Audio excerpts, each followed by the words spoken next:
Hello friends, welcome to our channel. ನೀವೇನಾದರೂ diploma pharmacy ಮಾಡಿ ಇವಾಗ ಲ್ಯಾಟ್ರಿ ಎಂಟ್ರಿ ಬಿ ಫಾರ್ಮಸಿ ಮಾಡಬೇಕು ಅಂತ ಬಯಸಿದರೆ, ಸೊ ಅಂಥ ವಿದ್ಯಾರ್ಥಿಗಳಿಗೂ ಕೂಡ KCET ಕರ್ನಾಟಕ ಎಕ್ಸಾಮಿನೇಷನ್ ಅಥಾರಿಟಿಯಿಂದ ಏನೊಂದು KCET ಅಪ್ಲಿಕೇಶನ್ ಇವತ್ತು ಬಿಟ್ಟಿದ್ದಾರೆ. ಸೊ ನೀವು ಕೂಡ ಅಪ್ಲಿಕೇಶನನ್ನು ಹಾಕಬೇಕಾಗತ್ತೆ. ಲ್ಯಾಟ್ರಿ ಎಂಟ್ರಿ ಬಿ ಫಾರ್ಮಸಿಗೂ ಕೂಡ ಏನಂದರೆ ಈ ಒಂದು ಆನ್ಲೈನ್ ಅಪ್ಲಿಕೇಶನ್ ಕನ್ಸಿಡರ್ ಆಗುತ್ತೆ. ಇಲ್ಲಿ ನೋಡ್ಬೋದು, ಇದೊಂದು ಬ್ರೌಚರ್ ಇದೆ. ಇಲ್ಲಿ ಬರೆದಿದ್ದಾರೆ 2ನೇ ವರ್ಷದ ಬಿ ಫಾರ್ಮಸಿ. ಅಂದರೆ ಇದು ಯಾರಿಗೆ ಕನ್ಸಿಡರ್ ಆಗುತ್ತೆ ಅನ್ನೋದನ್ನು ಕೂಡ ನಿಮ್ಗೆ ತೋರಿಸ್ತೇನೆ. ಸೊ ವಿಡಿಯೋ ಪೂರ್ತಿಯಾಗಿ ನೋಡಿ, ಮತ್ತು ನಮ್ಮ ಚಾನಲ್ಗೆ ಹೊಸಬರಾಗಿದ್ದರೆ ಸಬ್ಸ್ಕ್ರೈಬ್ ಕೂಡ ಮಾಡ್ಕೊಳ್ಳಿ.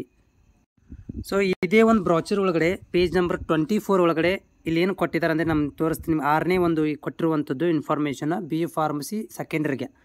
ಸೊ ಇಲ್ಲಿ ನೀಟಾಗಿ ಬರೆದಿದ್ದಾರೆ, second year diploma pharmacy in examination from the institute approved by the pharmacy ಕೌನ್ಸಿಲದಿಂದ ಅಪ್ರೂವ್ಡ್ ಆಗಿರುವಂಥ ಒಂದು ಡಿಪ್ಲೊಮಾ ಕೋರ್ಸನ್ನು ನೀವು ಕಂಪ್ಲೀಟ್ ಮಾಡಿರಬೇಕು. ಅದರಲ್ಲೇ 45 ಜನರಲ್ದವ್ರಿಗೆ 40 SC ST ಅಭ್ಯರ್ಥಿಗಳಿಗೂ ಮಾರ್ಕ್ಸ್ಗಳನ್ನು ತೊಗೊಂಡು ಪಾಸ್ ಆಗಿರಬೇಕು. ಅಂಥವ್ರುಗಳನ್ನ ಏನು ಮಾಡ್ತಿದ್ದೀವಿ, ಅಪ್ಲಿಕೇಶನ್ ಕರೆದಿದ್ದೀವಿ. ಬಟ್ ಇಲ್ಲಿ ಒಂದು ಕಂಡೀಷನ್ ಇದೆ, only basis on the marks obtained the PCM ಅಥವಾ PCM PCB subject whether higher ಅಥವಾ ಅಂದರೆ ಅದಕ್ಕಿಂತ ಹೆಚ್ಚಿಗೆ, ಅಂದರೆ PCM ಅಥವಾ PCBಲಿರುವಂತಹ ಮಾರ್ಕ್ಸ್ಗಳನ್ನು ಮಾತ್ರ ನಾವು ಇಲ್ಲಿ ಕನ್ಸಿಡರ್ ಮಾಡ್ತೀವಿ. ಅಥವಾ ಅದಕ್ಕಿಂತ ಹೆಚ್ಚಿಗೆ ಏನು ಕ್ವಾಲಿಫಿಕೇಷನ್ ಇದ್ದರೆ, ಅಂದರೆ ಇದು ಡಿ ಫಾರ್ಮಸಿ ಆಗಿದೆ ನಿಮ್ಮದು, ಅದನ್ನು ಕನ್ಸಿಡರ್ ಮಾಡ್ತೀವಿ. In CET no minimum marks subscribe. CETಲಿ ನೀವು ಇಷ್ಟೇ ಪರ್ಸೆಂಟೇಜ್ ತೊಗೋಬೇಕಂತ ಇಲ್ಲಿ ಮೆನ್ಷನ್ ಮಾಡಿಲ್ಲ.